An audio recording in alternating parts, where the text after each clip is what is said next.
Oh, crikey. Hello. Here we are. So, welcome to the studio. I just wanted to tell you that I'm now doing all my filming in the new studio, which is brilliant. And it's just lovely to have all of this space. So I can have the camera over there and I can fit things on the camera. I don't need a wide angle lens or anything like that. I can just have the normal camera set up there and you're able to take in everything. I don't mean a wide angle. I mean like one of those fisheye lenses. That's what I had to use before because the previous studio was so small I couldn't fit everything in the picture. But now I can, which is great. Anyway, what am I here to talk about? Here to talk about a lovely book that I'm listening to at the moment called Good Pop, Bad Pop by Jarvis Cocker. And he is, if you don't know, the lead singer of the British group from the 90s and 2000s called Pulp. He's a brilliant guy. I really, really like to listen to him. His book is amazing. He uses the conceit of telling stories about his life through various objects that he finds in his loft, and he talks about all of them and where they came from and why he's got them. And it's a great way of telling a story, actually. It's a really good device for telling a story using an object.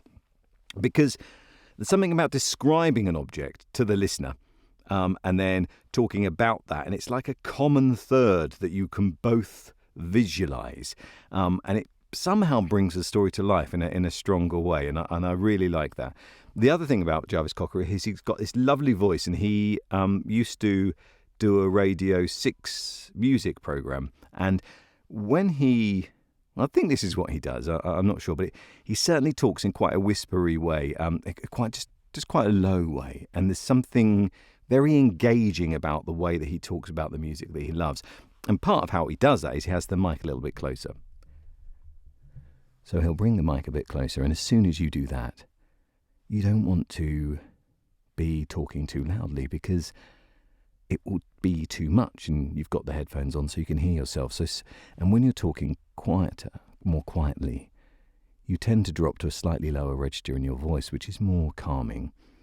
And there's something just more intimate about it. If you've got headphones on now, you'll be able to hear that I feel physically closer to you, and you can probably feel the timbre of my voice, that warmth, that rounded feeling, that kind of rumble of the lower register of my voice, which is not really articulating the words that I say, but it's just there. And you'll feel closer to that. And there's something about that and the intimacy that we have as humans that is unique and brings us closer into people. So it's a really nice sort of feeling listening to that kind of voice. Now, in more commercial radio, you'll find that people speak much more like this, and they're really high energy and really banging it out there and getting everybody wide awake first thing in the morning. Let's go to the traffic. So you get that kind of very different sound. And that really are extremes, I suppose. Maybe more extreme might be the kind of Jarvis Cocker end would begin to be meditational tapes and things like that. And I guess sometimes I kind of slip into the middle somewhere when I'm narrating. And I was thinking as I was listening to him, this is such a lovely storytelling voice. And would it be useful to begin to use this more as I'm narrating books? And I think it would be, but it's not always appropriate. I think it depends on the content. But I thought I'd just give it a try. And you can judge for yourself. I think I know what I think about this, but you can judge for yourself. So I'm just going to do a little extract from Rudyard Kipling's Just So stories. They're a bit dated, I'm afraid. I'm sorry about some of the language in it. But hopefully that won't matter and you'll get a sense of what you prefer. So move the mic in a little bit more. And, I'll just have it where I normally have it.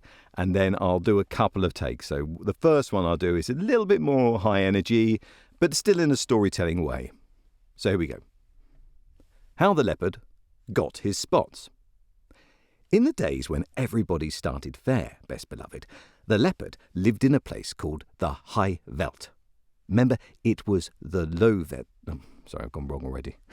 Let's just start again. But you get the sense of the kind of the energy. I'm just trying to make this in one recording, so I'm not going to edit as I go along.